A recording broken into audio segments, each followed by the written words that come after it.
Bueno, ¿cómo van? ¿Todo bien? Hola, hola. Bueno, llegamos al último, TP, ¿sí? Aunque no lo crean. Aunque no lo crean, así que felicitaciones a todos por la perseverancia. ¿eh? Bueno, recuerden que la semana que viene tenemos bastantes actividades de consulta, así que tratemos de aprovechar para evacuar dudas, preguntas. Traten de tener todo lo más completo que puedan, ¿sí? Así aprovechamos esta última instancia de la semana que viene. ¿Estamos? Bueno, y ahora para el TP 29 también les preparamos un Power para ir resolviendo la guía, pero también vamos a tratar de ver si pueden participar ustedes y hacer las respuestas. Hay mucho texto, hay mucha información en la guía, de manera que no tienen que recurrir a ninguna otra fuente adicional, ¿sí? Trabajan con lo que hay en la guía. ¿Bien? Bueno, entonces entonces yo me voy a bloquear, vamos a ir compartiendo la pantalla, compartir, bueno, y me queda la guía por acá abajo. Bueno, ahí estamos. Tan, tan, tan. Bueno, ustedes me van avisando, ¿se ve, Sil? Sí, ¿no? Sí, Te puedo perfecto. preguntar qué se decidió con el que no se presenta. La mayoría votó que no es condición para el rendir el parcial. ¿Está bien? Igualmente los que lo tienen hecho, los que lo fueron elaborando, lo pueden presentar. Sí, porque ya ahí me parece tres alumnos que ya lo presentaron. Bien, sí, sí, buenísimo. ¿Cuántos choice van a ser?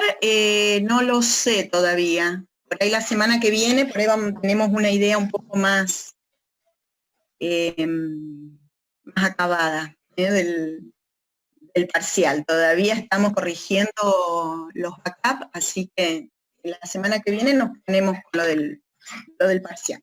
¿Bien? Bueno. ¿Algo más? ¿Para preguntar? Bueno, a la hora de encarar la integración, sí, recuerden que la doctora Kremer el lunes y el miércoles a las 20 va a hacer es decir, les va a responder consultas bien de todo lo de nervioso. ¿Sí? Entonces ahí van a poder también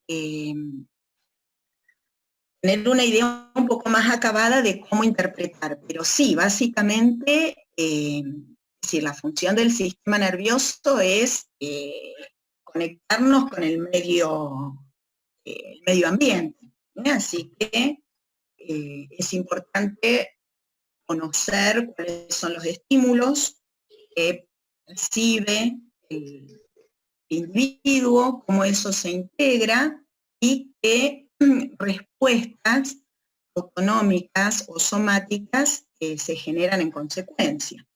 ¿Sí? Hoy por ahí algo podemos llegar a ver muy por encima, pero la semana que viene, por ahí con Cecilia, van a poder consultar más precisamente algunas dudas que les queden a lo mejor de la guía de autoestudio, ¿sí? Pero termorregulación lo tienen en cualquier libro, acá que preguntan si el Power. Está en todos los libros, está bien, no tiene demasiadas novedades científicas, así que lo pueden leer del libro que tengan, ¿sí? Y sumar el Power como una fuente más.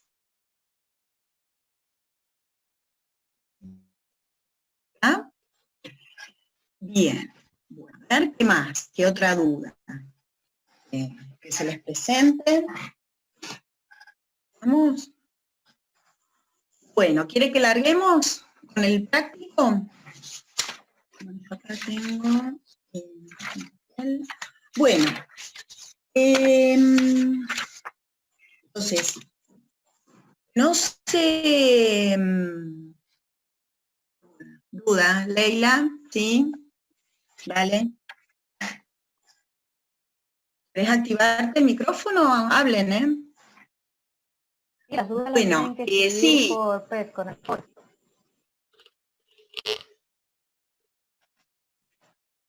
Sí, las escribían en los foros. ¿Eh? Igual había poco escrito hasta el día de hoy. Entonces, bueno, un poco ya uno arma un poco las consultas sabiendo cuáles son los puntos más que generan más dudas. Pero sí, si en este fin de semana les surgen dudas puntuales, aprovechen a subirlas a los foros. ¿No?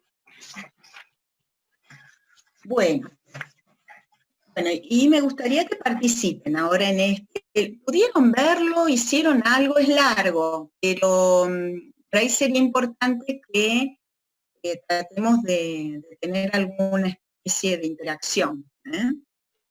Así que vamos a alargar. Ahí segmentos donde los paso de largo porque está toda la información en el trabajo práctico. Bueno, la idea de este trabajo práctico es conocer un poco las bases biológicas de las adicciones. Ajá, bueno. Entonces, ustedes tienen un caso clínico, lo llama una amiga porque a su madre le recetaron bupropión como parte del tratamiento para el cese tabáquico, conjuntamente con parches de nicotina. Ella leyó el prospecto del fármaco y se asustó porque tiene efectos sobre el sistema nervioso, ya que está indicado para el tratamiento de la depresión y tiene efectos anorexigénicos. ¿Sí? Bueno, esta es la introducción del caso. Entonces, por ahí lo primero que me preguntaba, yo digo, ¿estamos en presencia de una adicción? Tratemos de empezar a usar la palabra adicción sin tanto recelo, porque vamos a ver ahora que realmente hay bases fisiológicas que explican estos comportamientos adictivos. Bueno, ¿creen ustedes que estamos en presencia de una adicción? Es decir, ¿la podríamos llamar adicción? Lo que presenta esta señora de 55 años a quien le recetaron el bupropión. Ahora en el micrófono, así nos escuchamos. Para mí sí, profe. Ajá, bueno, bien. ¿A qué sustancia sería? A la nicotina. A la nicotina. Bien, a la nicotina. Sí, entonces, fíjense que la nicotina, el alcohol, la marihuana, la cocaína, los derivados de opioides, ¿sí? Son todas sustancias que pueden generar adicción. Entonces, con este ejemplo, nosotros lo que vamos a tratar de hacer es interpretar las bases biológicas de las adicciones, ¿sí? ¿Por qué decimos que vamos a interpretar las bases biológicas? ¿Qué queremos decir con esto? ¿Por qué se presenta adicción a estas sustancias? A la nicotina, a la marihuana, a la cocaína, a los derivados de opioides, símiles. Puede ser Sí. ¿Por la percepción? ¿Puede ser por la? ¿Percepción o estoy entrando en un tema más, o en otro tema? No, es decir, mi pregunta es, ¿por qué yo digo que hay una base biológica de la adicción? ¿Por qué yo digo que hay algunas sustancias a las que por algún motivo los seres humanos podemos entablar un consumo adictivo? ¿Por qué hay una base biológica a eso? Por la Tiene que ver- liberación de dopamina, diría yo, profe. Puede ser que Bien. hayan sustancias Bueno, la dopamina es el sistema, uno de los sistemas de dopamina interviene, participa, va a ser una de las vías. Profe, Bien, sí, ¿puede ser porque altera el circuito de recompensa? bien. Ujú. En general, todas estas sustancias lo que van a hacer es alterar el circuito de la recompensa. Bien. ¿Y por qué la nicotina? ¿Por qué la cocaína? ¿Por qué la marihuana? ¿Por qué los derivados de endorfinas? ¿Sí? ¿Por qué esas sustancias? Entonces puede ser En general, porque, puede ser porque esas sustancias tengan como una naturaleza parecida a nuestros neurotransmisores. Perfecto, ahí está el motivo, ¿sí? Porque en realidad, en nuestro sistema nervioso, tenemos sustancias normalmente, neurotransmisores normales, ¿sí? Muy parecidos a estas sustancias de abuso que las podemos encontrar o bien en la naturaleza, en algunas plantas, como derivados de plantas, o ya como productos sintéticos. ¿Mm? Pero en realidad, estas sustancias adictivas lo que hacen es utilizar receptores que normalmente se encuentran en nuestro sistema nervioso central. ¿Está bien? Por eso hablamos de una base biológica, porque hay todo un sistema que usa neurotransmisores normalmente que son muy parecidos a estas sustancias de abuso. Entonces, lo que vamos a interpretar, lo que vamos a indagar en este trabajo práctico es justamente algunos de esos lugares en donde tenemos normalmente receptores cumpliendo una función, neurotransmisores cumpliendo una función, y cómo el exceso de una molécula parecida provoca un desequilibrio en la liberación de neurotransmisores y una conducta adictiva.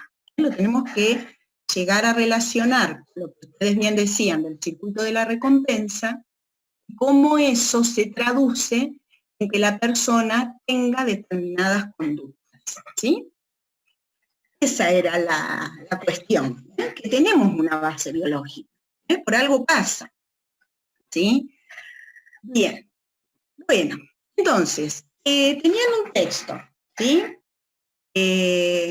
Un poco hablaba, acá está, de la nicotina, ¿sí? Cómo ingresa al organismo. Entonces, lo que tenían que hacer, en la primera pregunta, tenían 3 consignas. Tenían que, esperen que voy acá a la línea. Una, ver cuál era el recorrido de la nicotina por el organismo hasta llegar al sistema nervioso central. Después tenían que explicitar el sitio de acción y las vías implicadas en la generación de la adicción. 3 ítems en esta primera pregunta, con la información que tienen en ese recuadro. ¿Está bien? Bueno, con respecto al recorrido de la nicotina, ¿qué pueden decir? Fíjense que yo acá les puse, ¿lo ven la formulita química, la estructura y demás? Porque eso les ayuda después a responder cómo es que atraviesa las barreras. Bueno, a ver, ¿quién más o menos podría contar a grandes rasgos cómo es ese recorrido de la nicotina? Soluble, bien. Dale, a ver. Leila, ¿querés contar? cómo entraría o cómo llegaría al sistema nervioso central, y por ahí sí podemos reconocer las barreras que tiene que atravesar y cómo las atraviesa. Ya sabiendo que es liposoluble, estamos resolviendo bastante del tema. Se absorbe a través de la mucosa bucal, bien, de las vías respiratorias, ahí llega la sangre, muy bien. Bien, Melanie, de la sangre. Atraviesa la barrera porque es liposoluble. Bien, barrera hematoencefálica, muy bien. Sobre todo desde los alvéolos. Bien, cuando llega a nivel alveolar o a la pequeña vía aérea, ya el ingreso a sangre es muy rápido. ¿Sí? Entonces, reconocieron la boca, la pequeña vía aérea, el pasaje a sangre, ¿sí? Por ser liposoluble, atraviesa libremente el endotelio capilar, pasa al intersticio, el intersticio pasa a sangre, donde se va a unir a proteínas, se va también a ionizar, y como bien dicen, pasa al sistema nervioso central en forma rápida e intensa, atravesando la barrera hematoencefálica. Bien, el texto les da algunos tiempos, que por ahí son interesantes. Desde que ustedes encienden el cigarrillo, el pico en sangre se da a los 10-15 minutos, que de acuerdo a lo que dice el texto es más o menos lo que dura, ¿sí? el fumar el cigarrillo. Fíjense que ya a los 30 minutos desaparece de sangre y toda esa cantidad aparece en el sistema nervioso central y en otros tejidos. No es que solamente pasa al sistema nervioso central, sino pasa a otros tejidos también, dependiendo su espacio de distribución de la liposolubilidad que tiene. ¿Está bien? Profe, una pregunta cortita. Sí, dale. Que pasa sobre todo el sistema nervioso central porque el porcentaje de gasto cardíaco destinado al cerebro es alto, o porque tiene una afinidad especial para pasar ese tejido y no a otro. Es la liposolubilidad la que le permite atravesar la barrera hematoencefálica, ¿sí? Y el tema es que tiene ya vamos a ver que se va a unir rápidamente a un tipo de receptores, donde haya receptores para esta molécula, esa nicotina se va a unir y se va a ir concentrando en ese lugar. A nivel periférico, ¿habría algún lugar en donde esa nicotina se concentrara? Teniendo esta idea, ¿no? Piensen que si hay algo que la atrae o que la une, va a ir acumulándose en ese espacio, ¿sí? A nivel periférico, ¿habría algún lugar donde la nicotina se concentre? ¿O no? Siguiendo este razonamiento. ¿Verdad?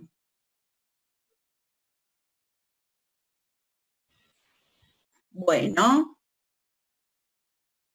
placa neuromuscular. ¿Ah? Otro lugar. ¿Los vasos sanguíneos, puede ser? Y está en contacto con los vasos sanguíneos, porque va por sangre. Sin embargo, ahí no se acumula. Los alvéolos ya los dejó a los alvéolos. Fíjense que el alvéolo lo usó para ingresar a sangre. Se une a proteínas del plasma, eso permite que se distribuya por todo el organismo, ¿sí? ¿En qué otro lugar hay receptores para la nicotina? ¿Cómo se llaman? Bueno, en el tejido adiposo se puede concentrar. ¿Dónde hay receptores colinérgicos? En el corazón no hay colinérgicos, pero muscarínicos. ¿Acá a cuáles se va a unir? justamente cuando descubrieron que esta molécula se unía a un subtipo de receptores colinérgicos, los denominaron receptores nicotínicos.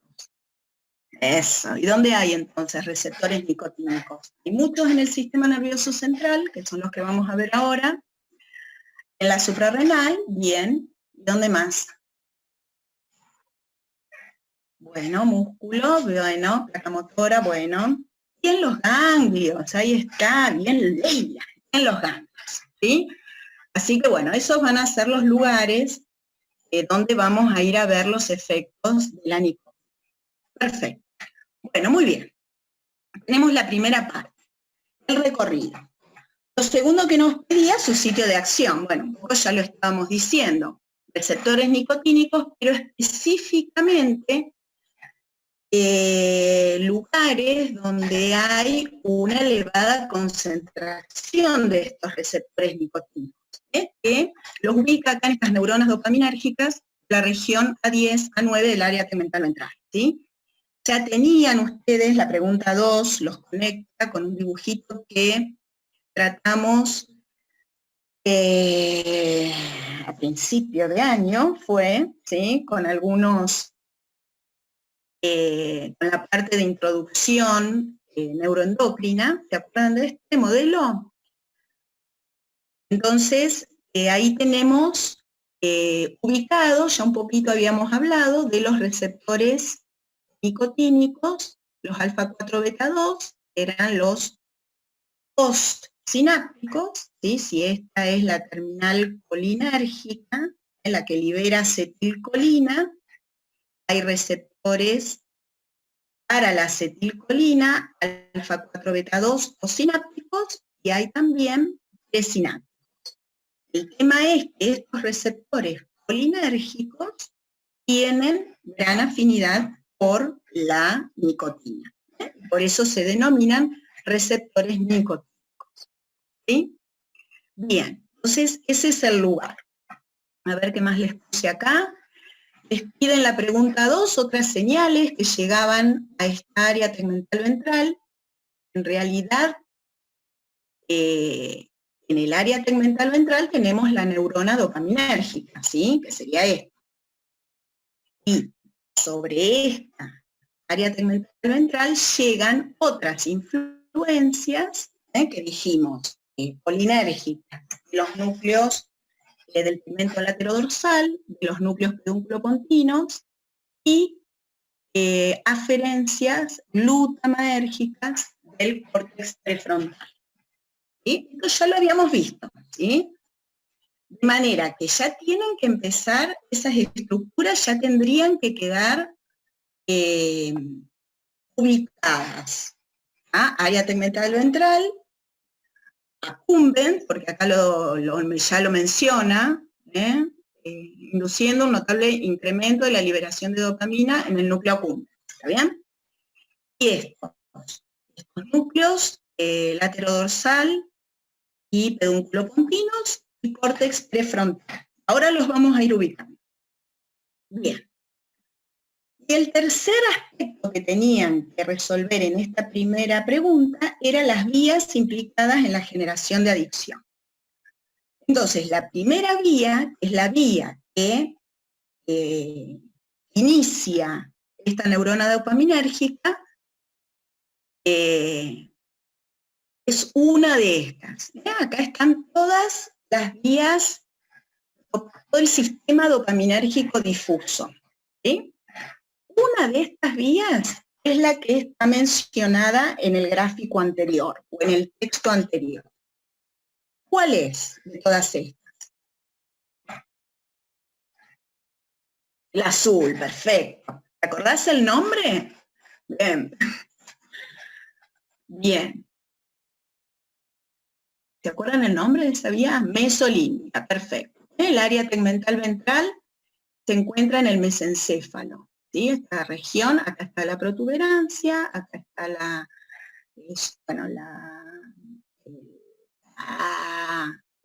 el bulbo, protuberancia, y luego ya viene el mesencéfalo. Bueno, el área tegmental ventral justamente está en ese techo de la protuberancia, así que El meso corresponde a área mesencefálica. Y mesolímbica porque conecta con el accumbens, que forma parte del sistema límbico. O está ahí próximo al caudado, entre el caudado y el córtex prefrontal. ¿Sí? El caudado va a estar por acá. Esta es la vía nigroestriada, ¿sí? Esta es la mesolímbica y esta es la mesocortical. ¿Bien? Se cortó. Bueno, ¿dónde se cortó? Ahí está. La primera vía que se activa, dopaminérgica mesolímbica, la azul. ¿Está? ¿Tengo que repetir algo? Bueno, bien. Entonces, repasando, tengo una neurona dopaminérgica en el área tegmental ventral, ¿ah? Que proyecta a una neurona que está en el accumbens, el núcleo accumbens acá, que es nuestra neurona espinosa mediana, ¿sí? Y la dopamina es el neurotransmisor que libera el área tegmental ventral, hace blanco en la neurona espinosa mediana del accumbens, y esta neurona espinosa mediana libera GABA hacia las estructuras a donde proyecta. ¿Sí? Fíjense cómo acá vamos armando el circuito. La roja es la nigroestriada, sí. Bien. Y después está la mesocortical. ¿Ah? Bueno. Bien, entonces yo les puse acá unas imágenes como para terminar el circuito, y no dejarlo ahí porque después vamos a necesitar saber a dónde sigue proyectando esta neurona de la accumbens, ¿sí? Entonces acá son otros dos modelitos que también por ahí los va a ayudar a ubicarse con la información que da en el texto, donde tenemos el área tegmental ventral y el accumbens. Esta sería la unión que estamos viendo ahora, ¿sí? La proyección que estamos viendo ahora, pero fíjense cómo de este núcleo accumbens luego tenemos una proyección al pálido ventral, ¿sí? Que sería el lobo pálido interno, ¿sí? Y cómo también a ese accumbens proyectan otras estructuras, como la amígdala o el hipocampo, tiene que ver con esta integración de señales que se van produciendo en el accumbens y que determinan la conducta del individuo. ¿Vamos? Este pálido ventral luego vuelve a interaccionar con el área tegmental ventral. ¿Y dónde está el nexo entre estas estructuras y la conducta motora y la acción que haga el individuo? ¿Cómo conecto este sistema de recompensa, ¿sí? Que está básicamente integrado por esta neurona dopaminérgica, este accumbens, este pálido ventral, y cómo lo conecto con la parte motora? ¿Sí? Bien, la vía nigroestriada es otra vía que hace control motor, ¿sí? ¿Y a dónde conecto? Bien, el cuerpo pálido interno, bien. Ese cuerpo pálido interno es el que va a volver a la corteza a través del tálamo y va a organizar y va a definir el plan motor que va a ejecutar esa persona. ¿Ah? Bien, entonces les puse acá otro modelito donde es lo mismo. Uy, espera.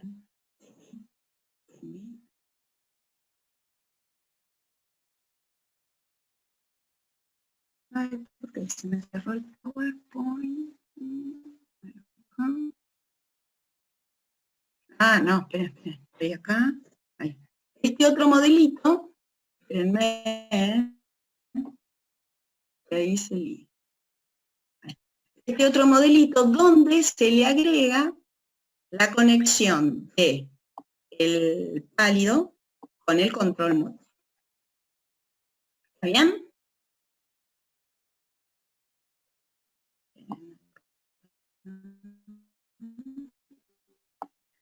¿Me siguen? Más o menos. Bueno, lo que les quería decir, lo que les quería explicar es que ese accumbens va a conectar con el pálido ventral, globo pálido interno, que es este mismo que tenemos acá. Ese pálido interno va a intervenir o va a participar en el control motor. ¿Sí? Bien.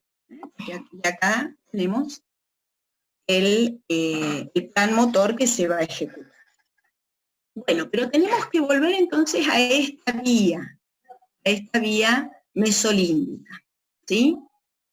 Entonces ahí seguimos, la pregunta 2 ya está contestada, y ahí nos introducimos en la pregunta 3, donde tenemos un modelo que representa la relación entre estas neuronas del área tegmental ventral y la neurona espinosa mediana de la cumbre, ¿sí?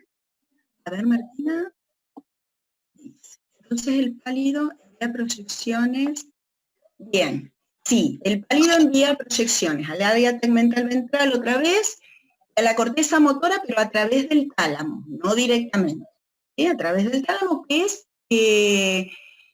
forma parte del circuito de los ganglios basales para el control motor. ¿Sí? Lo vieron con los ayudantes, lo pudieron ver con la guía de autoestudio. El Sí, globo pálido interno es el que tiene que ver con la selección de la conducta que se va a llevar. exacto, la selección del plan motor, sí. Son varias estructuras que participan. Son varios de estos ganglios basales, el cuerpo estriado, el globo pálido externo, el interno, la sustancia nigra. Así que Ceci la semana que viene les va a dar un paneo de esta selección del plan motor. Entonces, cuando se selecciona ese plan motor y el individuo está decidiendo entre varias cosas por hacer, ese globo pálido interno tiene un gran peso en cuál es el plan motor que se ejecuta. Si ese globo pálido interno tiene toda esta influencia de la vía mesolímbica, entonces la conducta, vamos a ver que va a estar asociada a buscar el estímulo que le da placer, el estímulo que le da una sensación placentera. Y ahí es donde podemos hablar de ese reforzamiento positivo. ¿Se va entendiendo? Eso, circuito córtico pálido, córtico estriado pálido tálamo cortical. Perfecto, Victoria. Muy bien. Bien. Se metería ahí, cuando hablamos de pálido, ahí estaría la conexión, el pálido haría la conexión con este sistema de recompensa. ¿De acuerdo? Bien. Bueno, entonces, este modelo les presenta la relación estructural entre la neurona dopaminérgica y la espinosa mediana. Acá tenemos el axón de esa neurona dopaminérgica. Acuérdense que son sistemas difusos, no es una sinapsis propiamente dicha. Hay unas características estructurales que es lo que vemos en esta primera parte del texto. Y fíjense que lo que se está dibujando en este modelo de la neurona espinosa mediana es la dendrita, es la membrana postsináptica de esa sinapsis dopaminérgica, que también tiene sus características estructurales específicas a través de estas espinas, que permiten que ocurran estas integraciones, estas influencias de varios neurotransmisores diferentes. Todo esto se va integrando en la dendrita, en el soma, antes que esa neurona espinosa mediana descargue su potencial de acción y libere o no GABA. ¿Está bien? Bueno, entonces, tienen que completar acá en el cuadro, tener en cuenta detalles estructurales que median la función. Varicosidades de las neuronas dopaminérgicas y se hacen sinapsis en el cuello de las espinas dendríticas. Esta varicosidad, en general son las varicosidades pequeñas las que hacen sinapsis en el cuello. Después hay aferencias glutamadérgicas, que las vimos en el otro modelo también, que hacen sinapsis con las varicosidades, pero en la cabeza de la espina. La cabeza de la espina, perdón, y en varicosidades grandes. Después dice, observe la flecha que parte de esta varicosidad, que no es una sinapsis, ya que no hay estrecho contacto. ¿Qué acción tiene? Es decir, ¿qué representaría esta flecha? ¿Qué me estaría indicando de esa dopamina que se libera? Modula la liberación de glutamato. Bueno, pero esa dopamina, bien, vamos a ver que es un modulador. Perfecto. ¿Cómo es su acción? Es modulatoria. ¿Y cuál es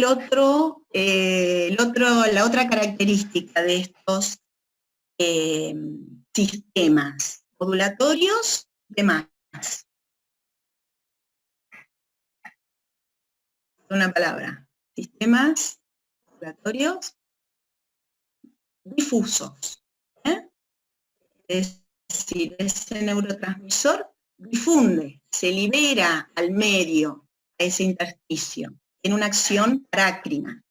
Va a afectar tanto a estas terminales glutamadérgicas como a estas varicosidades, ¿sí? Y el efecto va a depender de los receptores que se encuentren en cada una de esas localizaciones. Si estimula o inhibe, depende del receptor, que es lo que vemos ahora. Muy bien, entonces, vamos a los receptores. ¿Vamos hasta acá? Dice, los receptores son de 5 tipos, tipo 1, el 1 y el 5, tipo 2, 2, 3 y 4. 1, proteína G estimulatoria, los tipos 2, G inhibitoria. Entonces, ¿cómo resultará la acción de la dopamina inhibitoria o excitatoria sobre las neuronas espinosas medianas del núcleo accumbens si esa espina tiene receptores de 1? ¿Y cómo resultará si tiene receptores de 2? ¿Se entiende hasta ahí?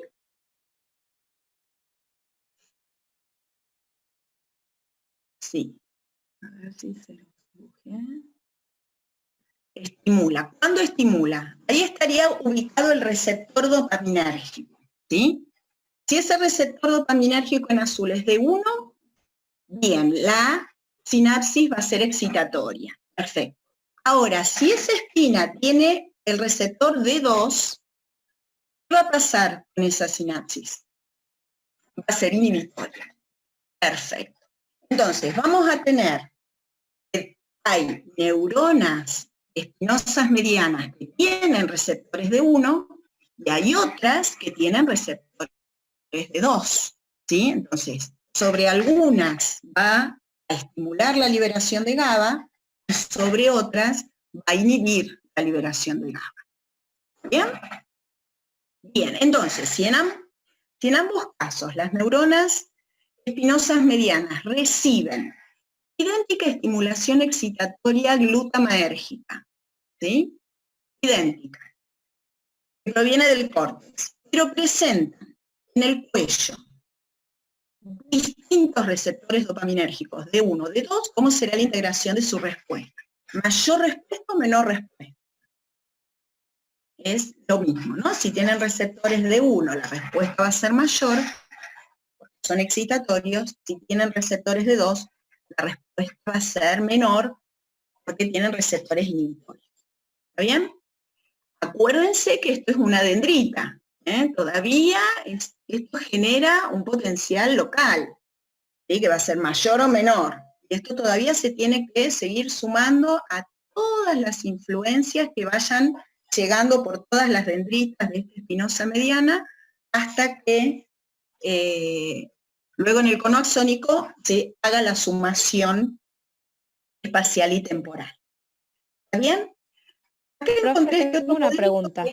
Sí. Pregunta más. Sí, era sobre la inhibición presináptica, porque lo que yo había pensado es que, bueno, la liberación de GABA se opone al efecto de la nicotina. Entonces, cuando se libera... No. A ver, liberación de... no la pusimos la nicotina todavía. Estamos analizando la base biológica. Estamos analizando la interacción entre la neurona dopaminérgica y la espinosa mediana en ausencia de nicotina. ¿Sí? Bueno, entonces hago la pregunta directamente.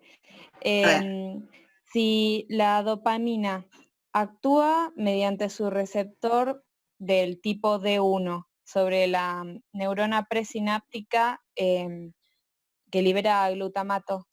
Sí, ya que la presináptica no la marcamos todavía. Pará, Leili, la presináptica ahora la iba a marcar. Porque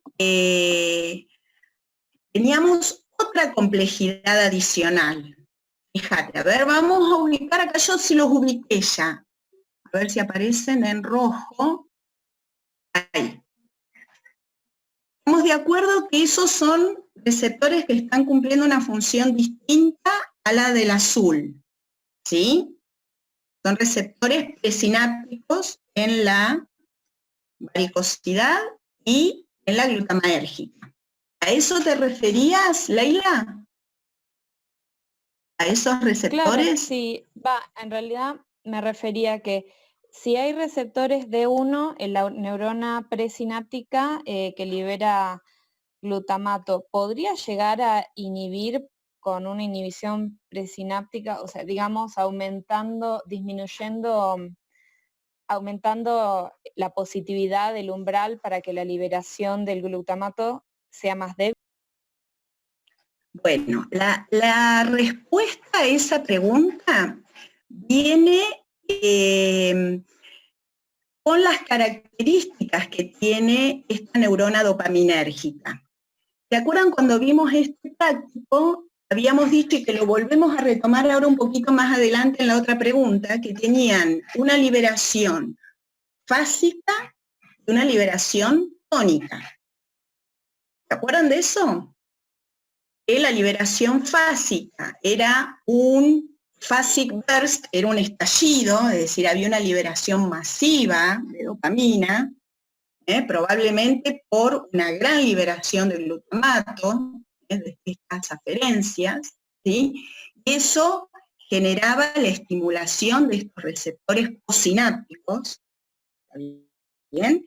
A su vez pueden ser de 1 o de 2 según la espina, la neurona espinosa mediana que estemos mirando. Esa es una situación, cuando la neurona dopaminérgica hace una descarga masiva.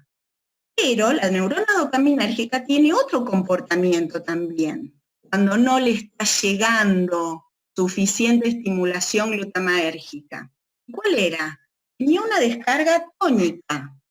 ¿Se acuerdan que era autoexcitable? Descargaba pequeñas cantidades de dopamina. ¿Qué pasaba con esa dopamina?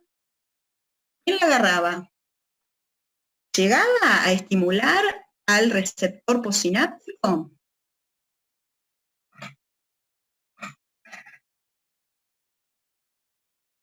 Sí. Hola. Era recaptada, a ver. Ojo que recaptación es otra cosa, ocurre siempre la recaptación, ¿eh? Es un fenómeno de homeostasis de la sinapsis, digamos, se metaboliza, pero ¿sobre qué receptores actúa? ¿Eran receptores de alta afinidad o de baja afinidad? Si había poca liberación de dopamina. Una consulta. No. Terminemos de alta afinidad. Bien, y esos receptores de alta afinidad, ¿dónde estaban? Eran presinápticos, estaban inhibiendo la descarga de la neurona glutamatérgica o la descarga de la varicosidad pequeña, ¿sí? Entonces, una cosa es la descarga tónica, basal, automática de estas neuronas dopaminérgicas, que no van a tener un efecto sobre la neurona espinosa mediana, porque esa poca cantidad de dopamina se une a estos receptores presinápticos, ¿sí? Que son inhibitorios y que son de alta afinidad. Solamente va a haber un efecto posináptico cuando esta descarga de la neurona dopaminérgica sea fásica.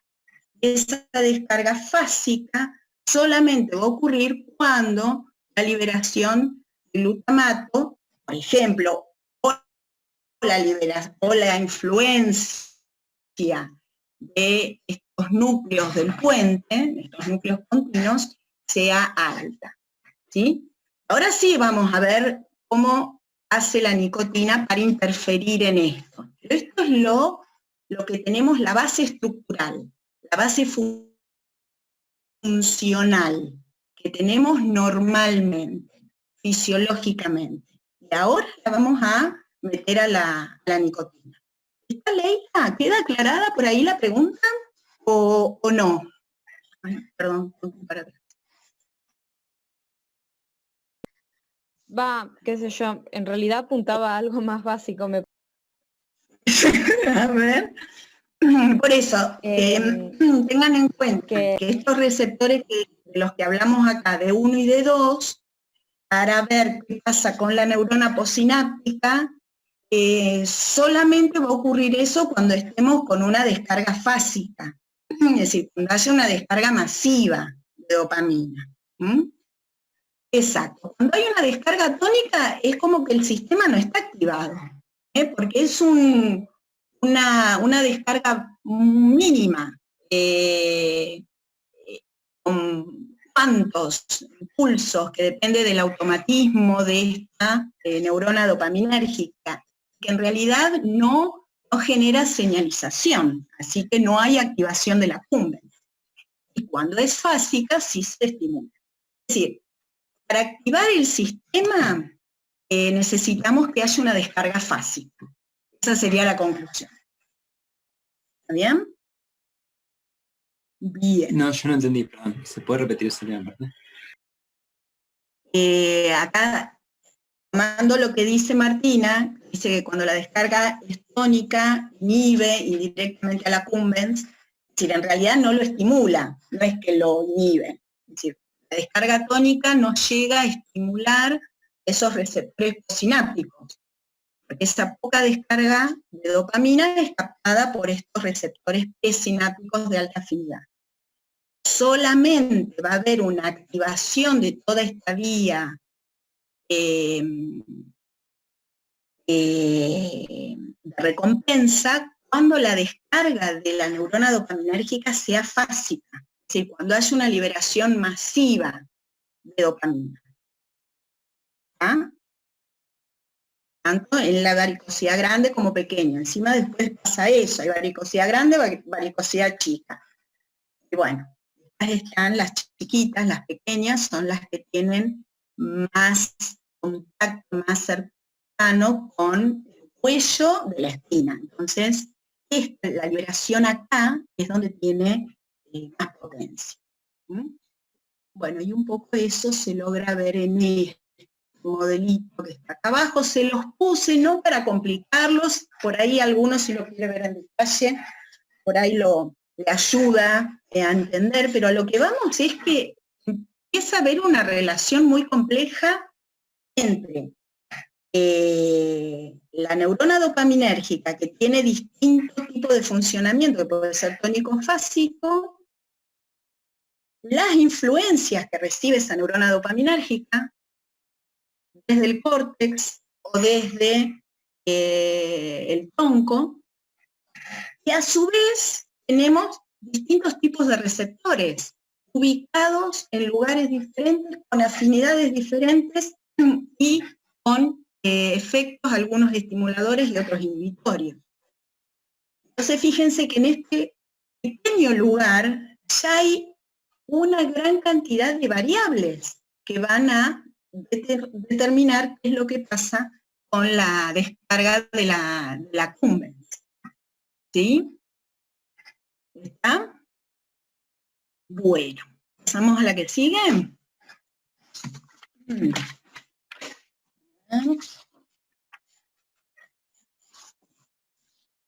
Bueno, después en la que sigue, tienen bastante teoría.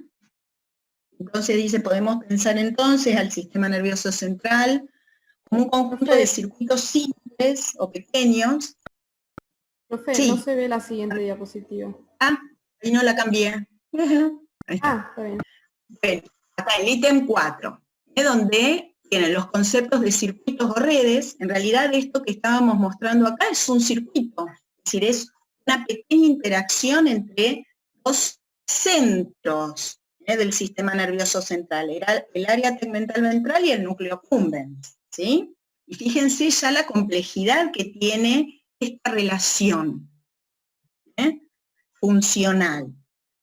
Circuitos, eso se interconectan, forman circuitos mayores para procesar información, que se vinculan entre ellos y forman redes que cumplen distintas funciones. ¿Ah?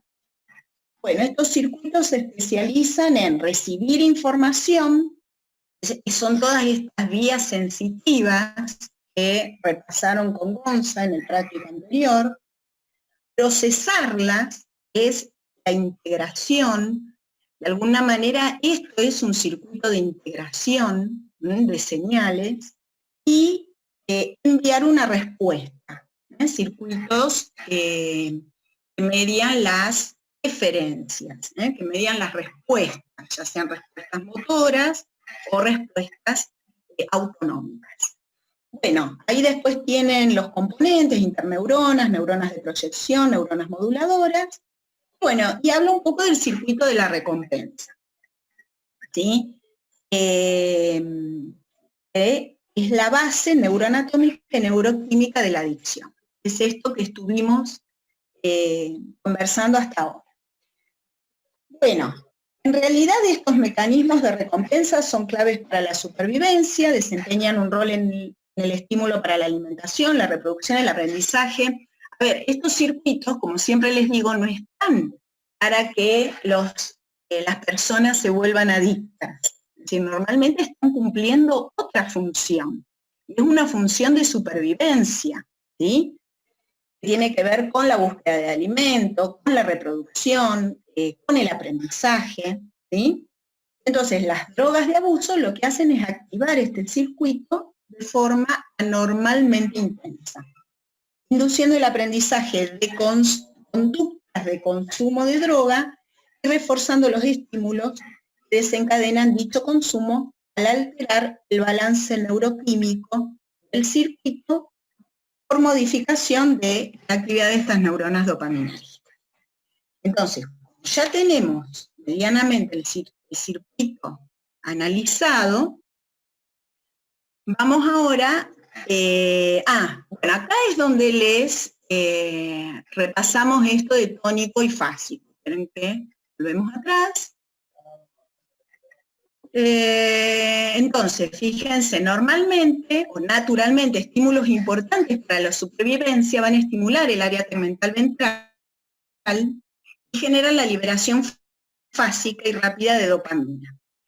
en las varicosidades pequeñas del accumbens que hacen sinapsis con las espinas dendríticas de las neuronas espinosas medianas GABAérgicas. Es decir, está escrito en difícil lo que vimos en la diapo anterior. La dopamina liberada de esta forma señaliza la información relacionada con la predicción de recompensa. Es importante para la adquisición y refuerzo de las conductas de búsqueda y los programas motores que conducen a la obtención de la recompensa. Es decir, si el individuo percibe que en el medio hay alimento, ya sea por el olfato, por el gusto, ¿sí? Esa señal que probablemente venga de la zona del tronco, ¿sí?, aferente, va a estimular de forma importante esta área tegmental ventral, que va a generar una liberación fásica y rápida de dopamina. Lo que hace que en el accumbens se genere una respuesta que va a determinar una conducta de obtención de ese alimento, de acercamiento a ese compuesto que percibió el olor y que le pareció apetitoso, lo va a comer, se van a generar más sensaciones, se va a generar saciedad y va a empezar a aprender que ese producto del medio ambiente le está asegurando la supervivencia. Entonces, la próxima vez que vuelva a oler ese olor, valga la redundancia, va a volver a tomarlo, lo va a volver a comer. Eso es un reforzamiento positivo. Y eso está mediado por este circuito que acabamos de ver. ¿Está? De la misma manera, conductas de reproducción, ¿sí? De la misma manera, conductas de supervivencia. ¿Ah? El tema es que en nuestra vida moderna, la alimentación la tenemos asegurada, el refugio también lo tenemos asegurado, la reproducción también.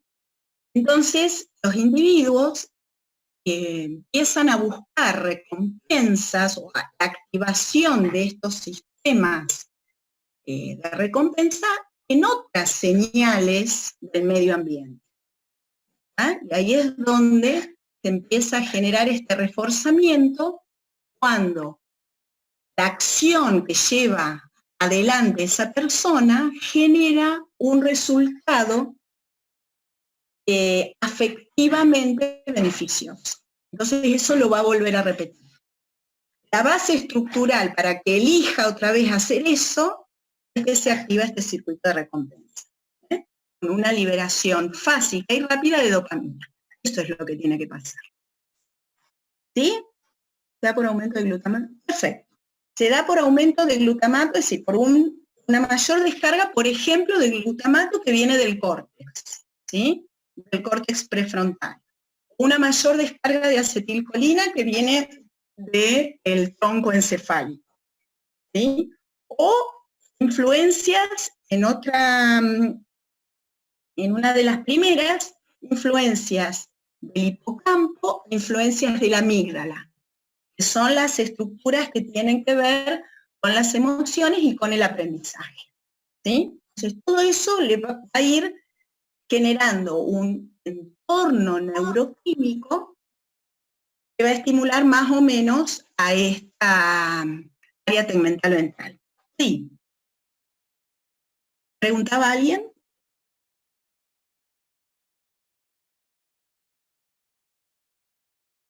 Hola, hola. No, Celi, me parece que no. Ah, bueno. Bien. Bueno, entonces, estamos hasta acá. Esa es la liberación fácil. Pero recuerden también que estaba la liberación tónica, y acá está lo que yo les decía antes, y donde marqué esos receptores rojitos. La descarga tónica y lenta genera liberación de dopamina en las varicosidades grandes del accumbens, se difunde y actúa sobre receptores dopaminérgicos con afinidad alta. En varicosidades pequeñas, donde reduce la liberación de dopamina, glutamatérgicas, donde reduce la liberación de glutamato, así la liberación tónica mantendría levemente inhibida la liberación fásica de dopamina. Parece un trabalenguas, ¿eh? Pero bueno, es lo que mostramos en el modelo anterior. ¿Vamos hasta acá? Porque ahora ponemos a la nicotina en el medio. ¿Sí? Bien. Bueno, entonces, digamos, comprendido el funcionamiento y funciones normales del circuito, podemos analizar ahora cómo lo modifica la nicotina. Entonces, por lo que vimos en la primera en el primer ejercicio, la nicotina en pocos segundos activa, llega al sistema nervioso central y activa estas neuronas dopaminérgicas en el área tegmental ventral. Obviamente que va a generar un aumento fásico y rápido de dopamina en el acúmulo. ¿Sí? Entonces, ¿dónde actuó esa nicotina? En el receptor colinérgico nicotina. ¿Está? Bien. ¿Qué significaría receptor colinérgico? ¿Por qué decimos, o a qué se refiere en general el receptor colinérgico?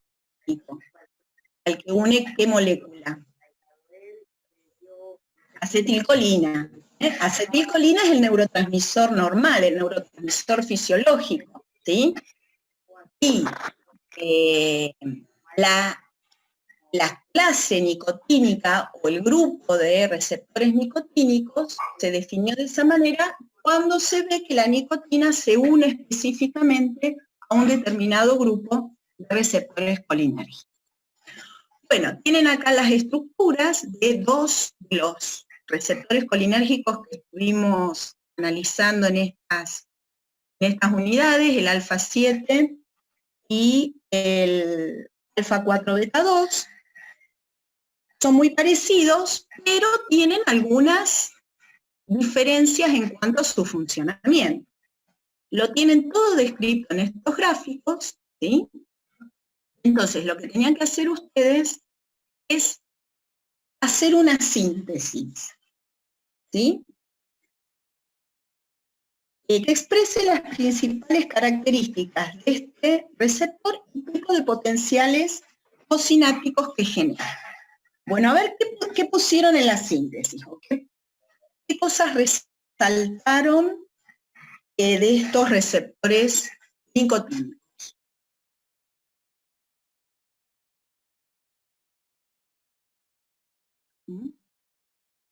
Ahí está todo lo que pueden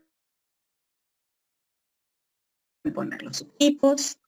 Los subtipos es esta denominación distinta que decíamos que corresponde a que tienen distintas subunidades, ¿no? Están formados por distintas subunidades. Igualmente, ¿cuál es su mecanismo de transducción de señal? Cuando se une la acetilcolina, ¿qué le pasa al receptor? Es lo que se ve en esta parte, ¿no? Es decir, sería, ¿qué tipo de receptor? ¿Son metabotrópicos o ionotrópicos? Ionotrópicos, perfecto. Entonces, selectividad. Acá muestra algo general, el modelo, sin embargo, después acá tienen diferencias entre uno y otro. ¿Qué pueden decir de la selectividad?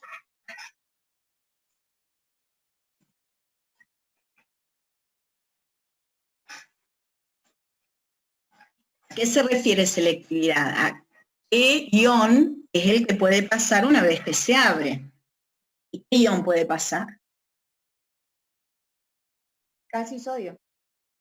Calcio y sodio, bien.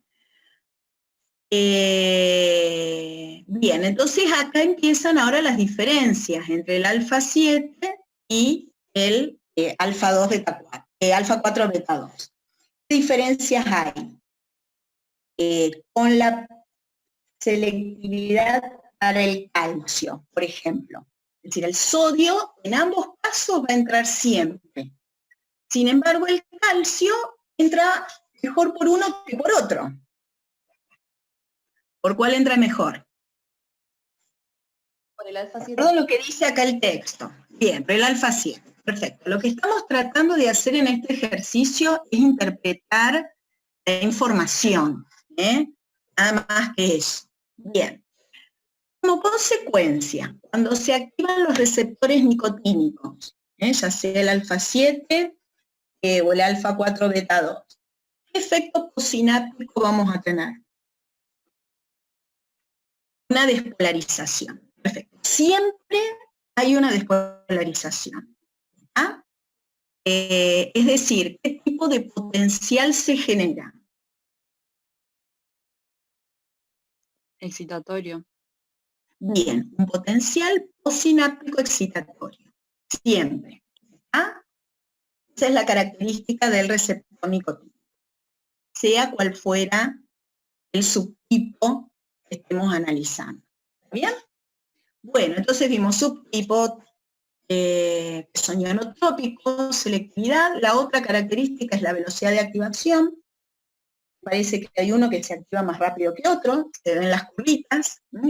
El alfa 7 se activa más rápido, es decir, genera una corriente mucho más rápidamente, una despolarización mucho más rápida que el alfa 4. La última característica, ¿a qué se refiere? La desensibilización.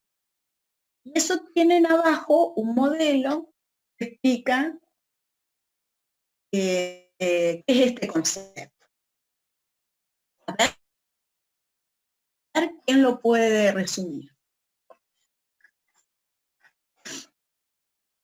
Eso era cuando eran fosforilados. Bueno, bien, háganme una idea, a ver cómo lo podrían expresar. ¿Qué quiere decir la desensibilización? Puede ser que como que pierde la sensibilidad a su propio ligando, por así decirlo.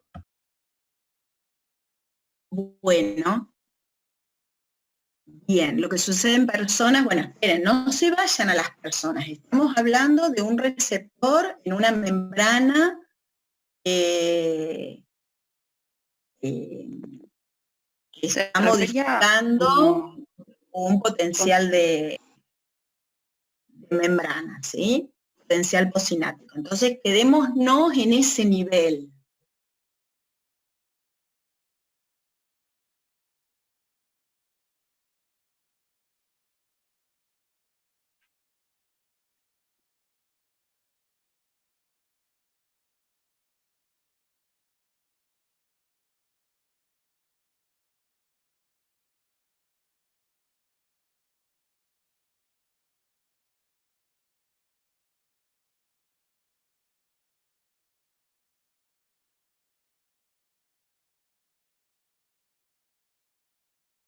Celi, ya no se escuchó más. ¿Estás?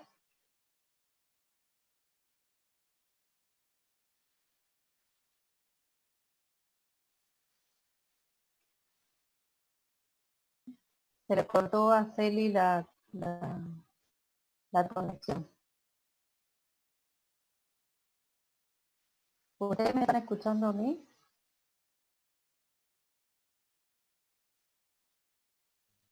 Bueno, Se escucha. bueno, vamos a esperar que se reconecte nuevamente y mientras sigamos charlando sobre, porque yo no tengo el power de Celi.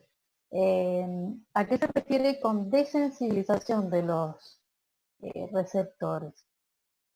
Cuando hablamos que un receptor se desensibiliza.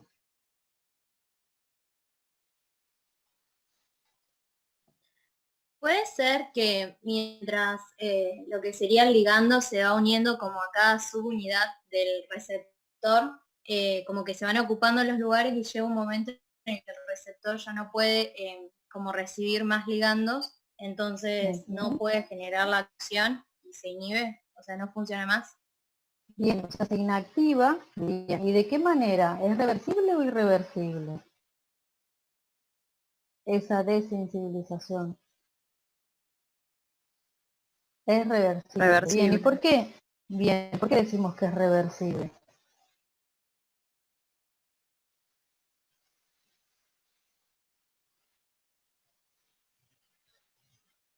¿Qué significa que por ligando? O sea, cuando yo digo que algo que esta desensibilización es reversible, ¿a qué me refiero?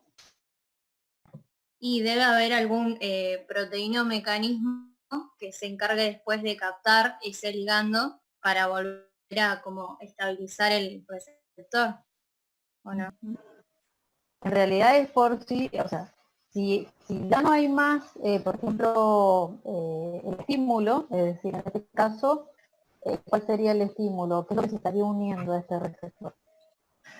¿La acetilcolina? Bien, es decir, que si no hay más acetilcolina, ¿qué pasaría? Vuelve a su estado original. Exactamente, ¿no? O sea que estaría dispuesto en realidad este receptor, ¿no?, a poder captar o recibir esta acetilcolina que en algún momento se puede volver a liberar en algún momento. ¿Sí? ¿Estamos? Bueno, Y en ahí el caso, creo que volví. sí, ahí yo ya estaba hablando con los chicos Dale, lo buenísimo. lo de desensibilización, y ahí bueno, llegamos a poder definirla. Bien. Bueno. Y que estábamos hablando de que por qué era reversible. ¿Sí? Ujú. Bueno, Bien. yo justo no tenía tu power. Bueno, la próxima vamos a tener que tomar. Bueno, y ahí volvió, che, ahí se ve otra vez No. el power. No, ¿No? no estamos compartiendo. Bueno, entonces espérate que ahí salgo, compartir pantalla, a ver, ahí está. A ver. Ahí vuelve, me parece. Sí, espero que no se haya escuchado la putada que me mandó. No, para nada. Ah, bueno, Te quedaste muda. porque si no voy a quedar muy mal. No, directamente se puso todo modo. Lo que pasa es que Ahí empezó como a cortarse mucho el audio y eso me parece que ya hizo que tu internet muriera. que bloqueara todo. Bueno, Bueno, estamos hasta ahí entonces con la desensibilización, que era una característica de este tipo de receptores, que también se da más con un tipo que con otro. Bueno, seguimos. Ahora nos dice que estos eventos que se dan normalmente por la exposición a acetilcolina, también se dan por la exposición crónica a nicotina, pero que no es completamente idéntica por estas características, ¿sí?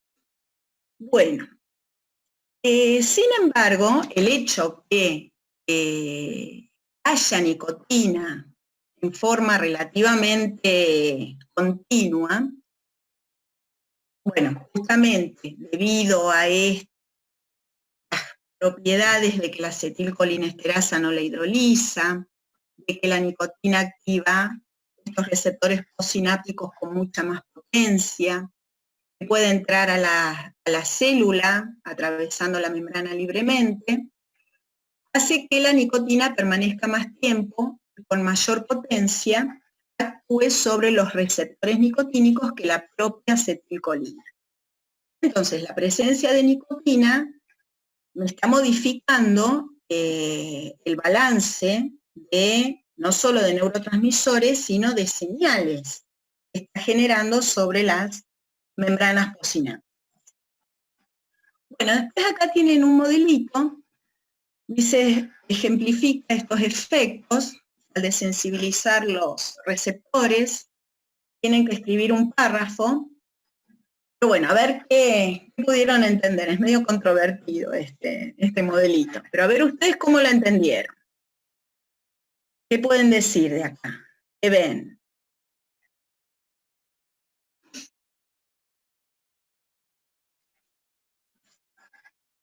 Muestra.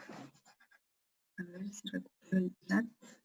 Muestra que cuanto más canales haya, hay más liberación de neurotransmisores. En uno de ellos, en otro no tanto. Bueno, ¿de qué neurotransmisor? Porque hay dos neurotransmisores involucrados acá, ¿eh?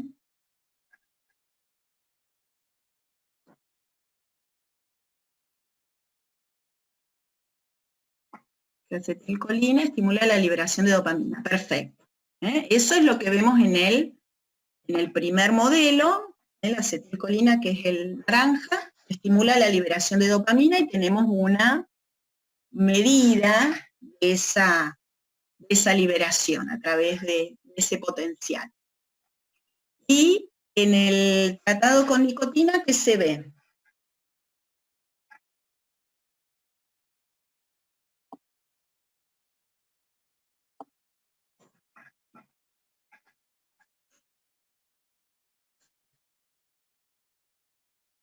Bien, por eso, la nicotina no aparece en el modelo. Es decir, por eso les digo que es controvertido ya para la próxima lo vamos a sacar porque confunde. Pero por eso acá, en el segundo caso, va a haber 3 moléculas en juego. Está la nicotina, que no aparece en el modelo, muestra cómo se modifica la relación entre la acetilcolina y la dopamina. Que la liberación de dopamina va a estar disminuida. Muy bien. Esa es la conclusión, ¿sí? Bien, entonces podemos proponer que la nicotina, como dice Valentina, desensibiliza los receptores, por lo tanto se va a liberar menos. Bueno, entonces, fíjense que es un poco la conclusión que ponemos acá abajo, la sobreexposición crónica de los receptores nicotínicos a nicotina llevan a la desensibilización rápida de los receptores alfa 7, que son los que más sufren esta desensibilización. Evento reversible cuya duración depende de la duración de la exposición, ¿sí? Entonces, por un lado vamos a tener ese comportamiento. Pero además genera otro evento en los otros tipos de receptores, denominado upregulation, a través de la limitación del recambio de receptores e incremento de la exposición de nuevos receptores. Entonces, sobre un tipo de receptor generaría una desensibilización que es rápida, mientras que sobre el otro tipo, el alfa 4, generaría otra respuesta, que es una upregulation por una menor recambio de esos receptores y por lo tanto permanecen más tiempo. ¿Está? Bien. Esto lleva a un efecto, a 2 efectos biológicos contrapuestos, ¿sí?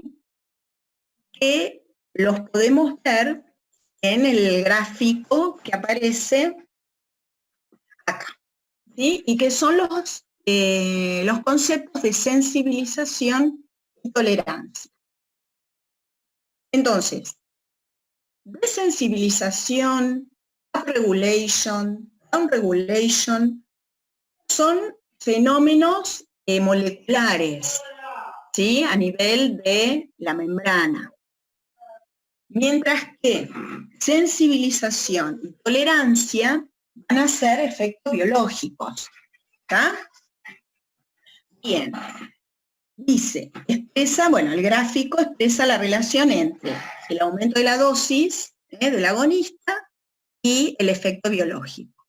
Entonces, ¿cómo lo interpretan a esto? ¿Qué pueden decir de la sensibilización y de la tolerancia?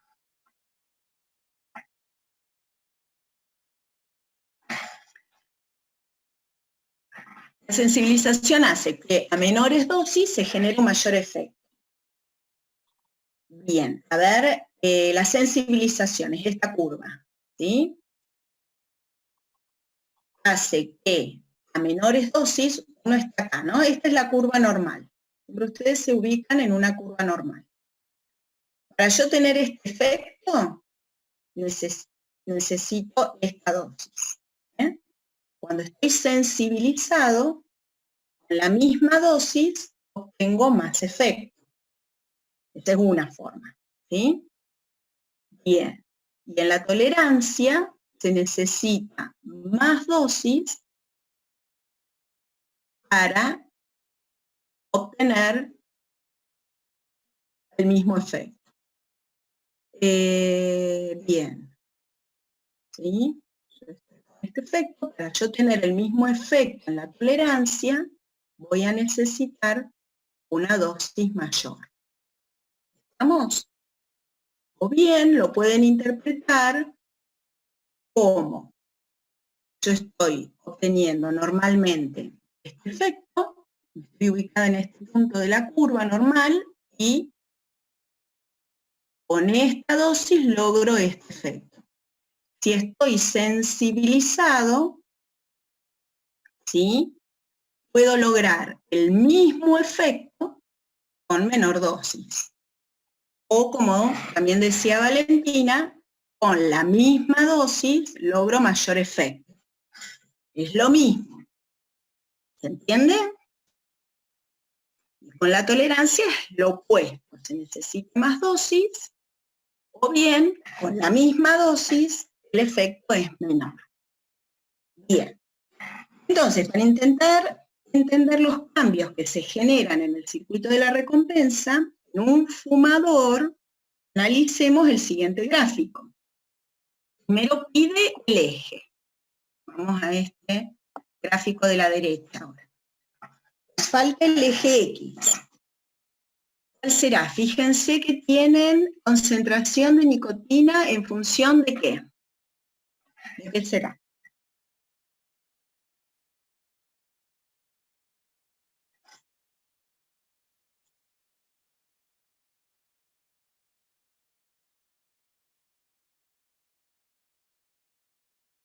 En función de tiempo, muy bien. ¿Y en qué unidades?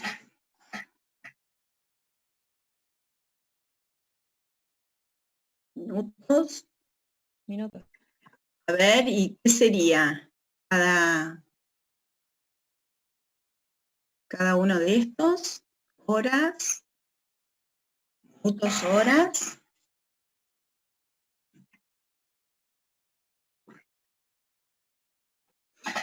A ver, eje X grado, eje X grado de desensibilización, se supone que el pico máximo de concentración.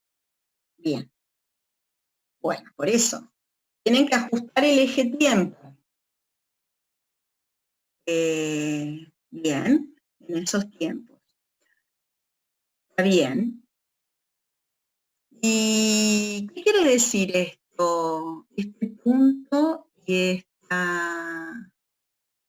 este segmento que está acá arriba, en base a cómo desaparece en sangre.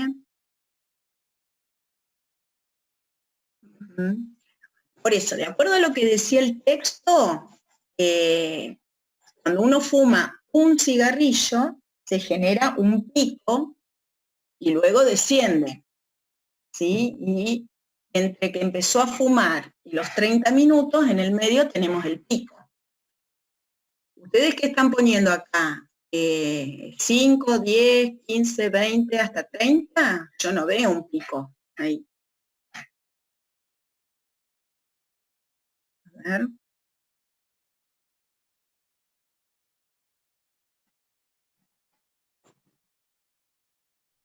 ¿Siguen? Si estos fueran minutos, ¿sí?, de acuerdo a lo que dice el texto, 5, 10, 15, 20, o 10, 20, 30, 40, yo debería ver un pico a los 15, 20 y luego desciende.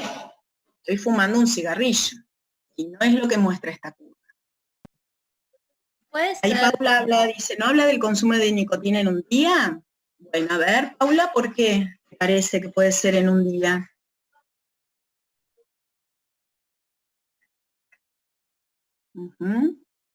Ahí me gusta más.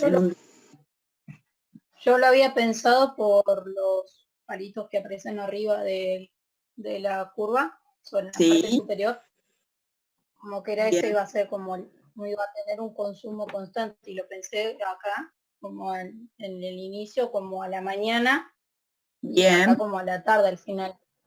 Muy bien, no sé. Acá ya se va a dormir, se va a dormir y por un rato largo no fuma, y baja abruptamente la concentración de nicotina en sangre, ¿sí? Fíjense lo que dice, lo que sigue diciendo. Complete la información del gráfico generando una conclusión sobre el efecto de los niveles de nicotina diarios en un fumador sobre los distintos subtipos de receptores nicotínicos y los eventos de sensibilización y tolerancia. Así que sí, son niveles diarios. Ya estaríamos en el día. 8 de la mañana, 10, 12, 14, 16, 20, 22 horas, y ya después las horas de la noche. Y entonces, ¿qué estaría pasando? Ahí les completé. ¿Qué estaría pasando con los receptores nicotínicos en la meseta y en el momento en que desciende la concentración de nicotina en sangre? En la meseta estarían como más saturados, creo yo. ¿Cuál es la palabra que aprendimos hace minutos? ¿Qué le pasa a los receptores? Se sensibilizan. Se desensibilizan, ¿está bien? Entonces hay mucha nicotina y no responden los receptores, ¿sí? Entonces necesita seguir consumiendo para tratar de tener más o menos el mismo efecto, ¿está bien? Ahora, cuando los niveles de nicotina bajan, esa desensibilización revierte, ¿sí? Después dice, en base a su conclusión, justifique por qué un fumador siente más fuerte y mejor el primer cigarrillo de la mañana.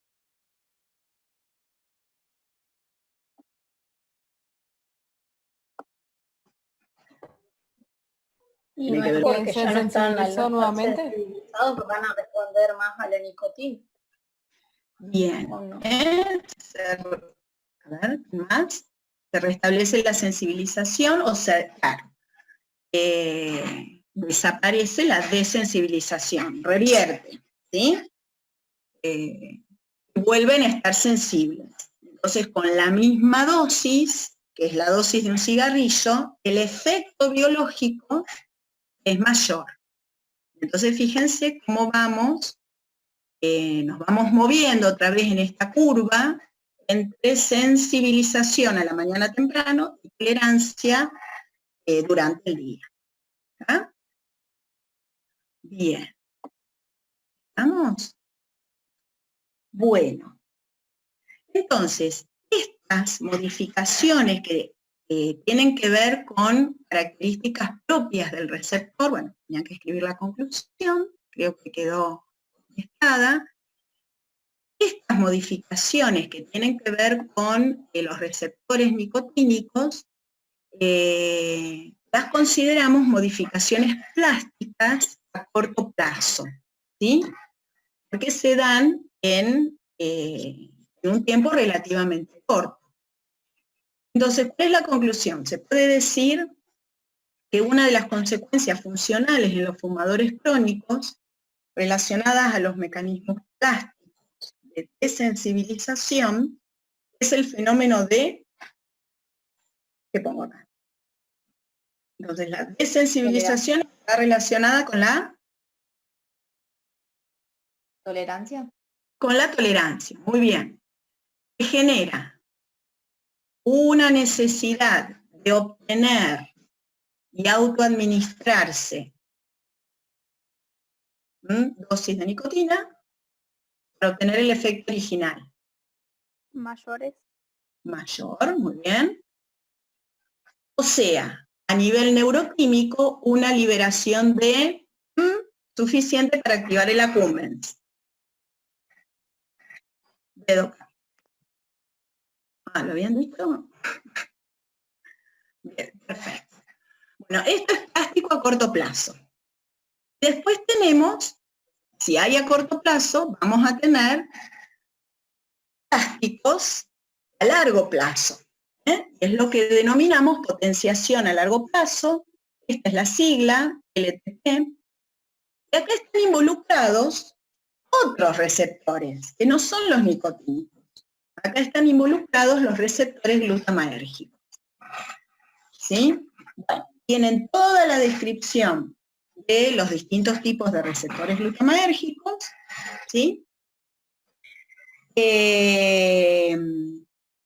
me comí esto del modelo, tenía que hacer, no, directamente está esto. Uno de los factores involucrados en este tipo de plasticidad es el delta FOS, perteneciente a factores de transcripción que regula la transcripción de determinadas subunidades del receptor AMPA, así como diferentes enzimas de señalización celular.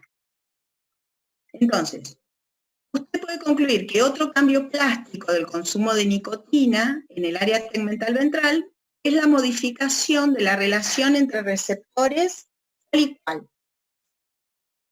¿Estoy bien ubicada? Yo sí, ¿no? Relacionados con los glutamaérgicos.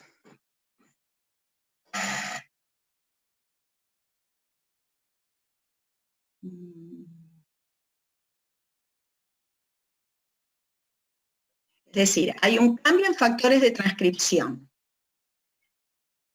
y empieza a haber una mayor transcripción de algunos receptores y menor de otros. ¿Cuáles estarían involucrados? Siempre con receptores glutamaérgicos. Para que el área tegmental ventral se asegure esa estimulación continua. Bien, Mateo. AMPA, NMDA. Se va a favorecer la transcripción de más AMPA respecto de NMDA, porque el AMPA es el que me va a asegurar que la membrana se mantenga siempre despolarizada. Es la condición para que el NMDA se active y pueda entrar después el calcio, ¿sí? Lo que generaría descargas fásicas en el área tegmental ventral y así estimulación de la cúpula. Entonces, esto ocurre más lentamente porque requiere transcripción. El tema es que si se mantiene esos niveles de nicotina, ya estamos modificando la densidad de distintos receptores glutamaérgicos y ya esa área tegmental ventral es mucho más probable que funcione en forma fásica que tónica. ¿Sí? Entonces, ¿dónde está esto que dice? Lo dice después. Empieza a trabajar más en forma fásica que en tónica. A ver, ¿me perdí de algo yo en el medio? ¿Sí? No, lo que pasa es que yo no tengo abierto, espérate, el trabajo práctico. Ahora Yo lo lo veo. tengo acá. Avísenme. No, porque va derecho a eso. sí, porque habla de los cambios morfológicos, de las neurotrofinas. Las neurotrofinas y el modelito ese. Todo bien. No, yo como por ahí, viste, quedan medios en silencio, digo, sí, no. salté una parte. No, está bien. Bueno, a ver, ¿alguna opinión, alguna pregunta de esto de plasticidad? La idea es que la nicotina, además de generar ese efecto inmediato, ¿sí? Si uno consume en forma repetitiva y durante mucho tiempo, se van a agregar, además de estas modificaciones plásticas, por tu caso, que tiene que ver la desensibilización, upregulation, non-regulation de los receptores, va a empezar a modificar la señalización de otros neurotransmisores, como por ejemplo el glutamato, a través del cambio en la densidad relativa de uno y otro. Y el cambio de esa densidad relativa se dirige a que el área tegmental ventral pase más tiempo descargando en forma fásica, estimulando entonces al núcleo accumbens, y eso determina que se generen esas conductas de búsqueda de más nicotina, porque es lo que me está generando la activación del sistema. ¿Sí?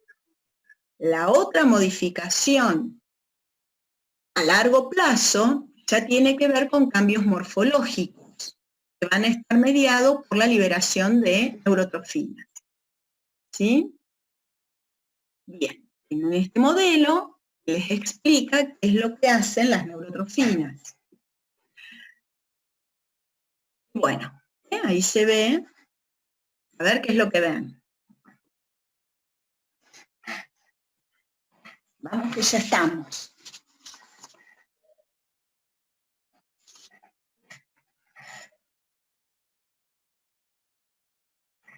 ¿Alguno que lo quiera decir?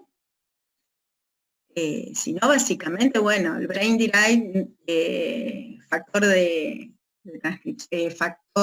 de crecimiento, factor neurotrófico, se va a unir a sus receptores, ¿sí?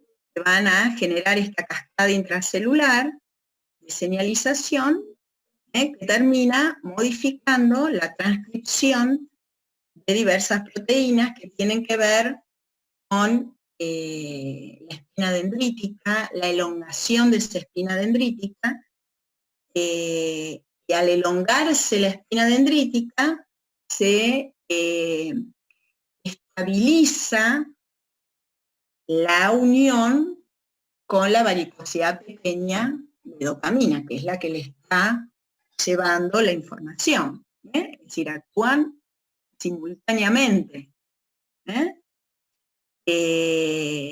Esta dopamina, que es lo que está liberando la neurona dopaminérgica, y el factor de crecimiento que favorece esa espina dendrítica se elongue y se establezca una relación más firme con la neurona dopaminérgica. ¿Sí? Eso es lo que también asegura que ese circuito esté activado, ¿sí? Más tiempo. ¿Ah? Bueno, luego a modo de repaso, ¿sí? Ustedes tienen distintos momentos, distintas frases que representan distintas partes del proceso que estuvimos hablando recién. Lo que tienen que hacer con esto es ordenarlo, ¿sí? Ordenarlo cronológicamente, qué es lo que ocurre primero, qué es lo que ocurre después. Si lo tienen hecho, lo controlamos, y si no, lo piensan. Total, son las mismas cosas que dijimos recién, y por ahí está bueno que lo puedan hacer conciencia para ir afianzando los pasos que se dan en este proceso. ¿Alguien lo tiene, que lo quiera compartir? Si no, seguimos, porque ya estamos terminando. Seguimos entonces. ¿Se puede? Profe, se corta, sí. Bueno, este lo hacen, es fácil, tienen todo escrito ahí, es ordenar. Después tienen que hacer un esquema mostrando las relaciones entre las estructuras que estuvimos viendo, ¿sí? Entonces, tienen que usar un corte medio sagital del encéfalo, donde puedan mostrar las estructuras y relacionarlas. Entonces, acá yo les puse varios. Bueno, ustedes me dirán cuál eligen para hacer el ejercicio. Por ahí, estos son los cortes básicos que vamos a pedirles que sepan, y básicamente las estructuras mínimas que tienen que conocer. Pero para resolver el ítem, ¿cuál estos cortes, este es un modelo, acá no tengo ningún corte. De estos otros, ¿cuál van a elegir? Si es un corte medio sagital.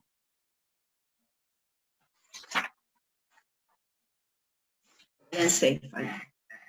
Este que está acá medio en gris, bordó el primero de arriba. Perfecto. En este corte, entonces, tienen que ubicar el área tegmental ventral, que nos vamos a ubicar por acá, arriba de la protuberancia. Voy a hacer un puntito en el mesencéfalo. Y tengo que ubicar al accumbens, que lo voy a ubicar por delante del caudado y cerca del área prefrontal, de la corteza prefrontal. Lo voy a ubicar por acá. Y ahí hago una conexión entre esas estructuras. Después, obviamente, ese accumbens va a contactar con este globo pálido, que lo van a tener metido entre estas estructuras que ven en esta presentación. Y este es un corte axial, pero acá yo no puedo ver el área tegmental ventral. ¿Está bien? Entonces lo tienen que hacer en este modelo, ubicando esas estructuras que nombramos. Después acá están los núcleos que traen información colinérgica, corteza prefrontal que trae la glutamadérgica, ¿sí? Y después la proyección al globo pálido, y eventualmente eso vuelve, a través del tálamo, vuelve a la corteza motora suplementaria y premotora, para luego ya activar las vías motoras, ¿sí? Bueno, muy bien. Y las otras preguntas que quedan tienen que ver con la parte periférica. Esperen que acá está lo de, tienen que ubicar el lugar de acción del bupropión. El bupropión inhibe la recaptación de dopamina, ¿sí? Entonces, ¿a dónde lo van a ubicar? ¿Dónde va a estar ejerciendo su acción el bupropión? Si inhibe la recaptación de dopamina. ¿Vamos a tener acá, actuando acá en el área tegmental ventral, o lo vamos a tener acá en el accumbens? En el accumbens. Perfecto. Bien. Inhibe la recaptación. Si inhibe la recaptación, ¿cuál es el efecto que genera ese bupropión?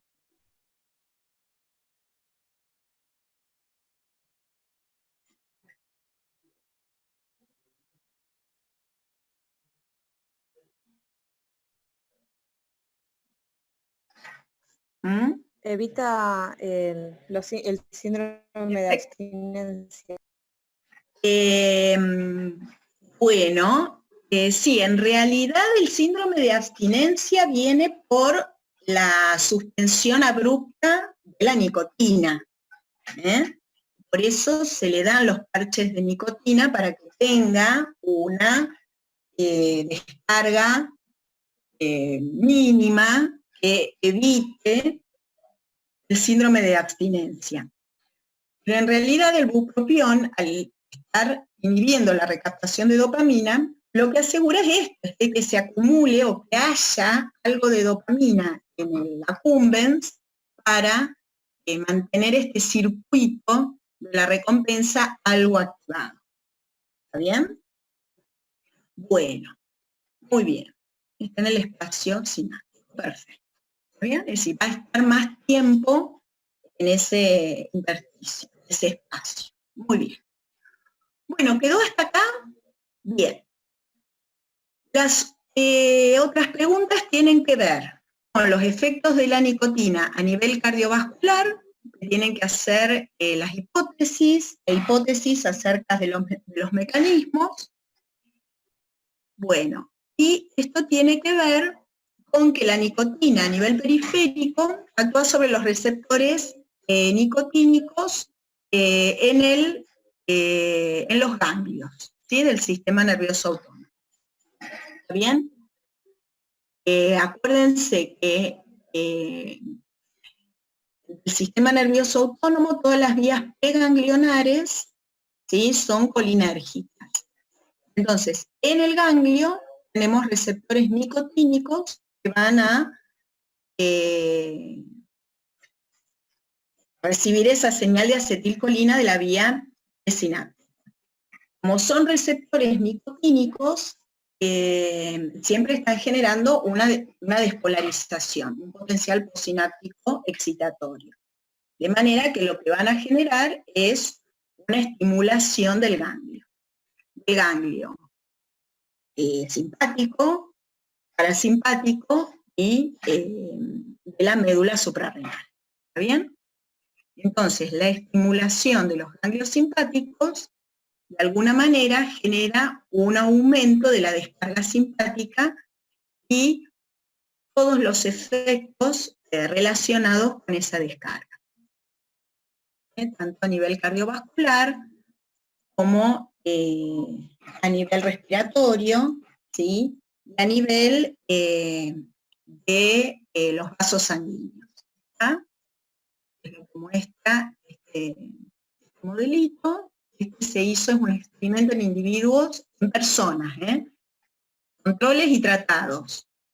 Frecuencia cardíaca, presión sistólica, neuroactividad, actividad de los músculos inervados por el simpático, respiración y frecuencia respiratoria.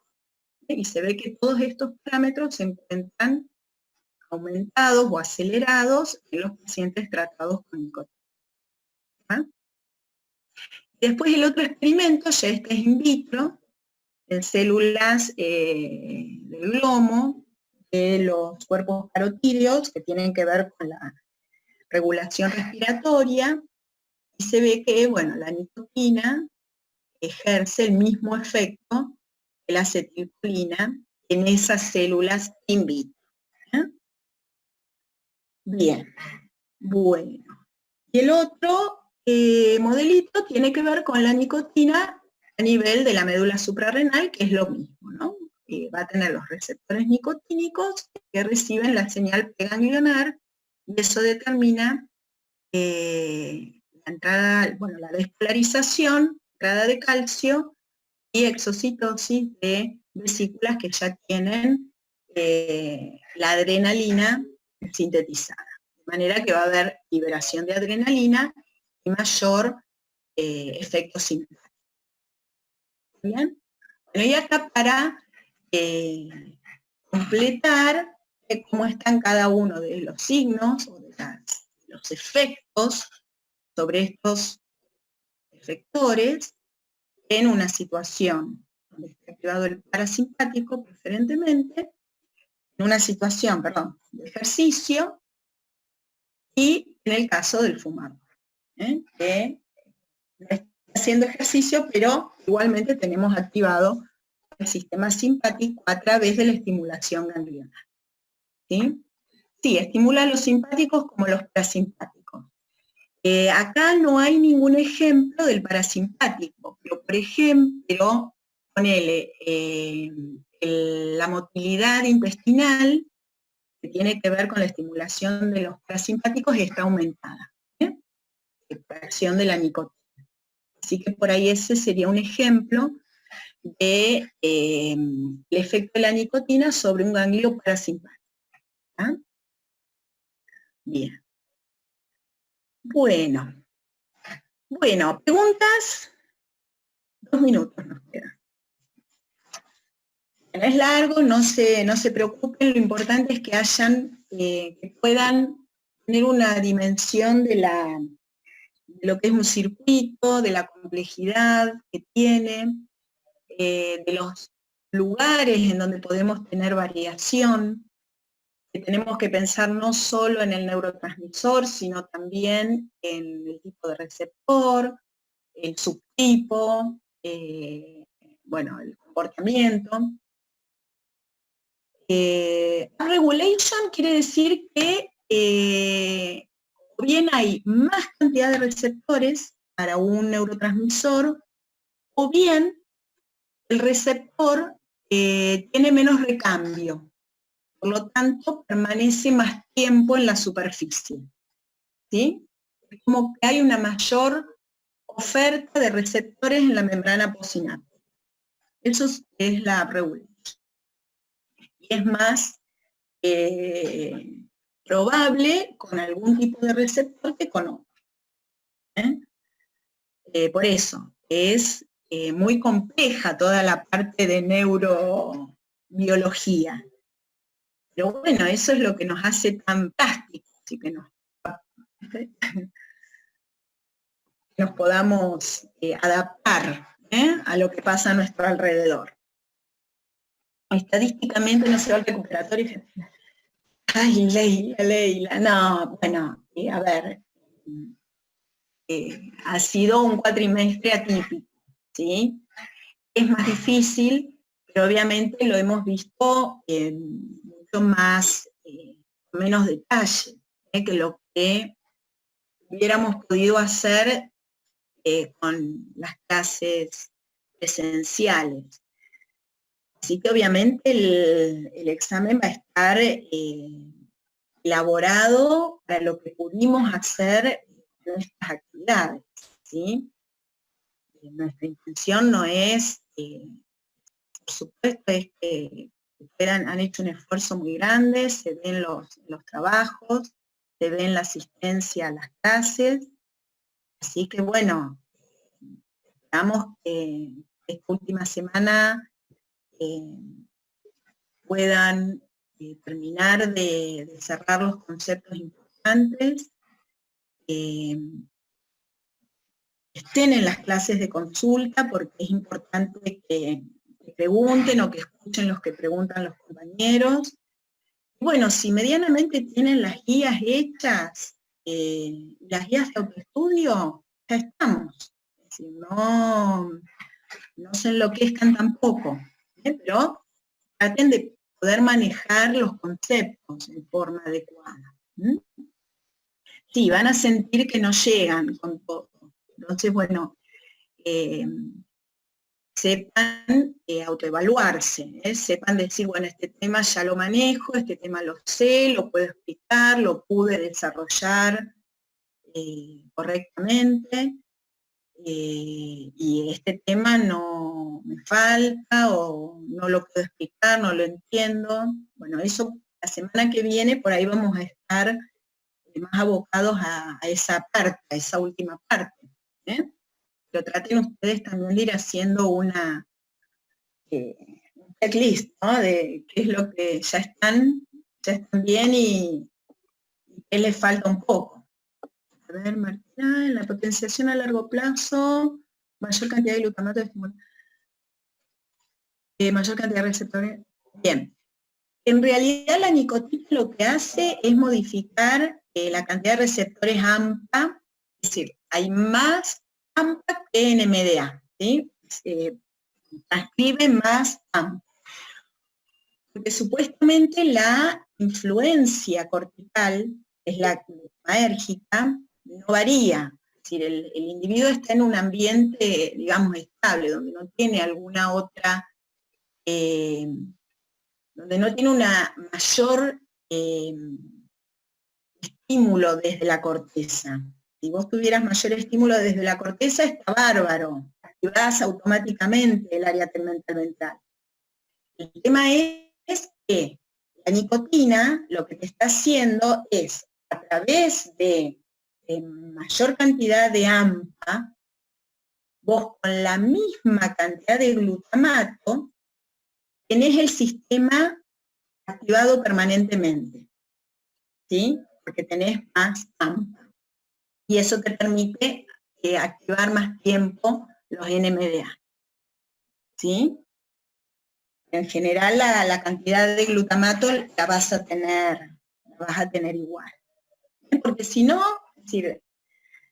Bueno, esto después ya se van a poner ustedes a estudiar en psiquiatría y demás. Y bueno, hay un componente congénito, genético, que hace que algunas personas tengan más predisposición a las adicciones que otras. Los que logran activar el área tegmental ventral en forma natural o fisiológica, no tienen esa tendencia. ¿Bien? Bueno, bien, Martín. Bueno, ¿algo más? Bueno, nos veremos entonces en la semana, ¿sí? Todos los días, lunes, martes, miércoles y jueves.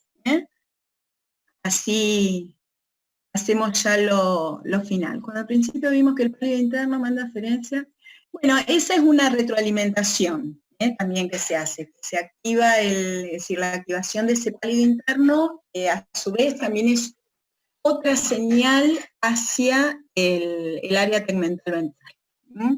Que asegura que se siga estimulando. ¿Sí? Bien. Bueno, muy bien, gracias a ustedes, chicos. Nos vemos. Buen fin de semana, estudien mucho.